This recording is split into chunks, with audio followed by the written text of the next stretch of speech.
Good morning, all of you. Once again, we are having the second session, and today we are going to take the same subject, that is business communication, which is in the first group, second paper. And the first unit, last video, I have just explained you all the meaning and characteristics and process of communication. Today we are going to take the forms of communication. Now, when we say of the forms of communication, these forms differ from the concern to concern, that is from organization to organization, from people to people.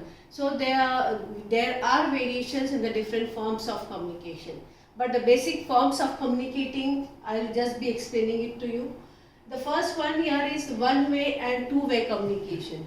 Now when I say one-way communication, in that case, one-way means, for example, the news reader, there is absence of feedback from the other side. For example, when the news reader is reading away the news, in that case there is absence of feedback from the other side. So that is said to be the one-way communication. The greatest disadvantage of this type of communication is that we cannot get the proper feedback in that case. But when we say of two-way of communication, in that case there is a presence of feedback. So we actually know that what is the impact of our communication on the receiver. So one way and two way, this is the first form of communication. Then, as already I have explained you all, verbal and non-verbal communication. Now when I say verbal means which are related to words, which is a very important part. Now these words, whether it is in writing, whether it is oral. So in verbal we are again having oral or written communication. Oral communication is the communication which we use the words. Either to, it is telephonic talk, direct talk, interview, lecture, videos and all. This is nothing but the words we are using, and we are using our mouth to speak away there. That is the oral communication. Whereas the written communication is a communication which is in black and white. It is in a written form. It can be an order, it can be any report, it can be any instruction which is given in a written form. So there are certain advantages and disadvantages of both. When we say oral communication, it is very instant, it is very fast. Whenever we want to say anything, we have to take any emergent decision, okay, emergency is there and we want to take the decision, in that case oral will be more effective. But the greatest disadvantage is that there is lack of secrecy over there.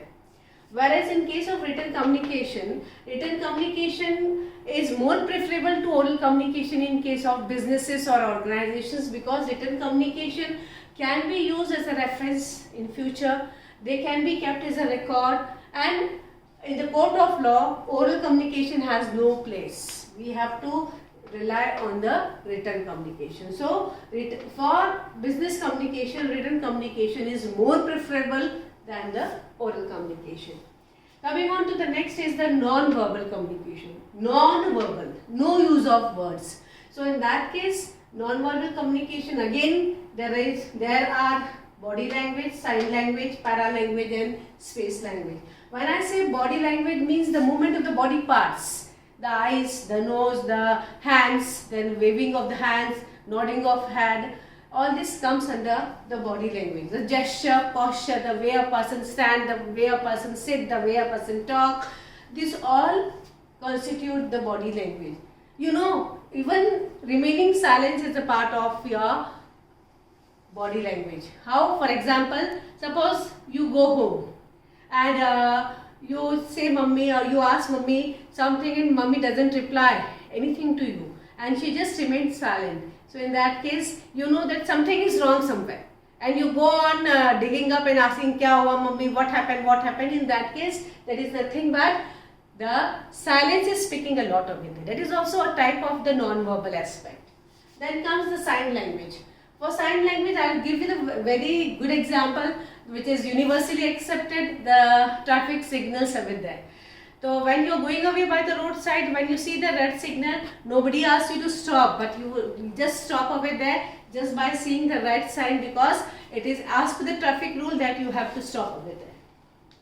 Then comes the para language, the language that is being used Paralanguage is not a language in itself, it is like a language. The tone, the pitch, the volume, the variation in the intonation pattern, everything constitute in the paralanguage.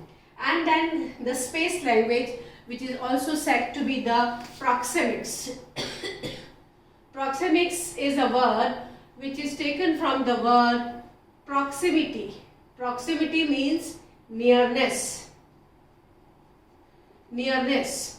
So the distance that the two persons have while they are communicating with each other, that constitute the proxemics. What is the space they are having? If you are too intimate, you are too close to a person, you are having intimate relationship to a person, in that case the space that you are having with them will be too close. If it is a formal, the space will be different. So the space language comes under the non-verbal.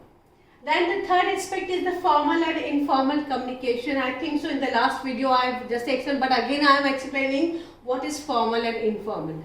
In case of the formal communication, we see that the relationship between the two persons, that is the sender and receiver, is such that both of them are having a relationship of their employment, and they are having their formal relationship. Whereas in case of the informal communication, they are not having any such relationship, and they just communicate for their own sake, and the relationship is not there in case of informal communication. Then comes interpersonal and intrapersonal. Interpersonal means between person, that is between you and me. If suppose we both are talking to each other, that is between two person, interperson. And the other one is intra. Intra means within ourselves. So when we communicate to ourselves, that is said to be the intrapersonal. Now you will say how we can communicate to ourselves. Many times it happens that when you are going out, something clicks in your mind and you talk to yourself whether to go or not to go. So that is nothing but the thing that is going on, and you communicate to yourself. That comes under the intrapersonal communication. So these are the basic forms of communication. But when we go in for the corporate communication, as I have already told you all, in the corporate communication, when we follow that hierarchical pattern, already I have explained, again I am explaining you the same thing, that we are having the three levels, that is the top, the middle and the lower level of management in the organizations over there. So in that case, we are having, as I told you all, the vertical, the horizontal and the diagonal communication. Now when I say the vertical means a straight line. It can be downward, it can be upward. So first one we'll take is the downward communication. Now when I say a downward communication, it implies the communication that flows from the superiors to the subordinate. And hierarchical pattern, you have seen that. Hierarchical pattern is why it is in a way of a pyramid, because the person who is at the top is a single person, the president or CEO or managing director. By whatever name he is being called, he is at the top, he is a single person. And as the line goes on expanding, that is in a way of a triangle over there. So the information that flows from the top to the bottom, it may be in the form of any instruction, any guidelines, any order given away by the superior to the subordinate. That is said to be the downward communication. So in case of downward communication, the person, the superior, those who are giving away the information, they should be very clear in what instructions they are given to the subordinate. Then only they will be getting the proper result of it there. So that is very important. Then the upward communication, as from its name it is very clear, it is from the lower level to the superior. So when the task is given to the subordinate, it is expected by the top officials that the work is being completed and it is being reported to the superiors well in time. So the report given away, the feedback given away, then the suggestions if suppose there are, then the grievances if they are having, this all comes in the upward communication. Then horizontal or lateral, that is the communication within the same level. For example, finance manager communicating with the sales manager communicating with the purchase manager and all. And this is very important, because unless and until there is no coordination between these different types of different managers over there, the organization will not function properly. So in case of horizontal and lateral communication, it is very important because coordination between the different departments is very much required. And I told you regarding the upward communication, though we speak of upward communication a lot, but the greatest disadvantage is that there is always a fear in the mind of the subordinates that if they come up with any suggestion or if they say something against the will of the superior, the superior or the bosses may get angry with them. So sometimes they don't come up with the upward communication. That is the greatest disadvantage over there. Then the crosswise communication. Now in case of crosswise communication, I'll just explain it to you. Suppose there are A, B, C, D, E and F. So in that case, when A is communicating with F or D is communicating with C or B is communicating with D, all this is nothing but diagonally they are being related. That means there is no followance of the hierarchical pattern over there. So this comes under your crosswise, and multidirectional is again the same thing. So these are the directions of communication based on the corporate hierarchical pattern of the organization. Then the one more important topic in the first unit is effectiveness of communication. Now, what do you mean by effectiveness of communication? See, there are two things: good communication and effective communication. Suppose I am communicating to you. I am using all my skill to make my communication very effective, to make it very good. But in that case, I am using my skill, but you are not taking that information or you are not giving the feedback back to me, then it is not an effective. Unless and until there is a proper feedback from the other side. Secondly, the person is taking it in the same manner or sense which the other person I am expecting from you, then only it is said to be effective communication. Unless and until both the parties, that is the sender and the receiver, they take the information in the same manner, in the same sense, then only the effectiveness of communication will be there. And to make the communication effective, the sender has to use certain ways to make it more effective. So there are certain principles being laid down, and they are supposed to be the C's of communication. There are certain C's, they are said to be the 7 C's of communication. Now in case of the 7 C, we start with the first point, that is the clarity. Principle of clarity. Clarity means what? Clear. Whatever words, whatever language that you are using should be clear to the other person. Now for clarity, there are certain things which are very important.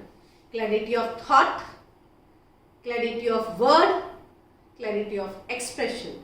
Now when I say clarity of thought means what? Suppose I want you to do something. In that case, first of all, I should be clear in my mind that what I want you to do. Then only I can give you the clear instructions. So clarity of thought. Secondly, what are the words that I am using to make, to get the things done? Whether those words, they are clear, the words are very simple, which is known to you or not, that is very important. So clarity of thought, word, and how I am expressing it to you, that is very important. So clarity of thought, word and expression there. Secondly, completeness is very important. Whatever information that I am giving should be complete in all respect. Complete in content, complete in format, and everything should be there. So for example, if I say tomorrow I am going to have a meeting, where? I don't know. When? I don't know. So all the things should be mentioned clearly and completely, then only it is and in case of organization also, whatever is being asked by the superior from the subordinate, all the information should be given completely, not a partial information should be given.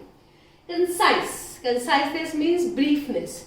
Whatever information has to be given, it should be given in the concise form, in a precise form. That is, a principle has to be applied, giving maximum information in minimum words. That doesn't mean when you are applying, suppose we say that madam has said you should use some minimum words. So that minimum words should be used, but that conciseness should not be there, considering the completeness of that particular information. Then comes the correctness. Now when I say the principle of correctness, that means correct. Spelling sahi hona, that spelling should be correct, grammatically it should be correct, then suppose it is required in a particular format. When you are suppose you are required to fill any form, so they are having a format that has to be followed strictly. So it should be correct in that particular format. It should be in proper correct content. Then the grammatical mistakes should not be there. Then proper margin should be left. All this format has to be followed correctly. That comes under here. Then comes the important principle which is required for every business concern is courtesy, cautious. Courtesy means politeness, the behavior. So in that case, courtesy is very much required nowadays in the business communication, because what happens, see, if your behavior with the customer is not good, in that case naturally the customer will switch on to the other suppliers or other retailers over there. So in that case it is very much required that what type of relation you are having with your customer. For that, politeness, then kindness, your language, how you are speaking to that particular customer is very important. Your cautious behavior with the other person is very much required for effectiveness in communication. Then come consistent. Consistent it means consistent with what? Consistent with the objectives of the concern, with the plans and procedures of the concern. For example, if suppose I am having my own department, in that case if I am framing something, the vision and mission of my institute or my organization has to be kept in my mind. My basic goal, my basic objective of the organization should always be there when I am drafting away my policies and plans. So in that case, it should be consistent with the plans and procedures of the organization in all, and it should be concrete enough. The communication in the Hindi there is a word ठोस, it should be concrete there. So these all are the 7 C's of effective communication, that is clarity, complete, concise, correct, courtesy, consistent and concrete. So these are the C's, but beside this, timeliness is principle of timeliness. The communication should be done in proper time. The timing of communication should be proper. For example, every office or every organization has their own working time, so you should see that you are communicating at the proper time. Participation, there should be proper participation of the persons. For example, suppose you are having a meeting, you are conducting a meeting. In that case, you should see that the participation of all the persons are there. Nowadays, we find that online meetings are being held, so you should see that each and every person is taking a part over there. Then trust and cooperation, which is very much required in an organization. Unless and until the subordinates don't have trust in their superiors, or the superiors don't trust the subordinates, the communication cannot function properly. If they are hiding something from each other, if the superiors are not disclosing to the subordinates, the subordinates are not giving up the information to the superiors, in that case the whole communication system will be affected over there. Then one more important thing is the feedback. That is the feedback is the response given away from the other side. Suppose I am giving it the communication, I want something from you, I am circulating the questionnaire to you and I am asking you to fill it up, and you are just taking and throwing it away. In that case, the communication is ineffective. So because I am not getting the feedback from you, so that is very much required. Then the very important thing is selection of media. What type of media I am using? So my information is very good, the data that I am having is very good, but the channel, the media that I am using for transmitting away the message is not proper. That will hamper my communication over there. Then listening, yes, very important part. Effective listening is very important part of communication. To be a good communicator, you should be a good listener, because if you listen properly, you can communicate properly. Basically, it is for both the top and the lower. If the top superiors want that the lower level managers should follow their instructions, in that case, when they are giving away their suggestions or feedback, equally important is that the superiors follow the suggestions given away by the subordinates. And candid, straightforward. Whatever you want to say it straightforward. If you want to penalize one person or if you want to punish person, you should be bold enough to give the penalty away there, or you should be straightforward in saying something to any person. So these are the principles which if we follow, we can see that the communication, we can make it more effective. Because see, in any organization, unless and until it is not necessary that all these things are there in it, but we try to see that we put some of them there so that our communication becomes more effective. So I feel that these are the principles of effective communication, by which the person who is sending away the message or who is sending away the information, he can make it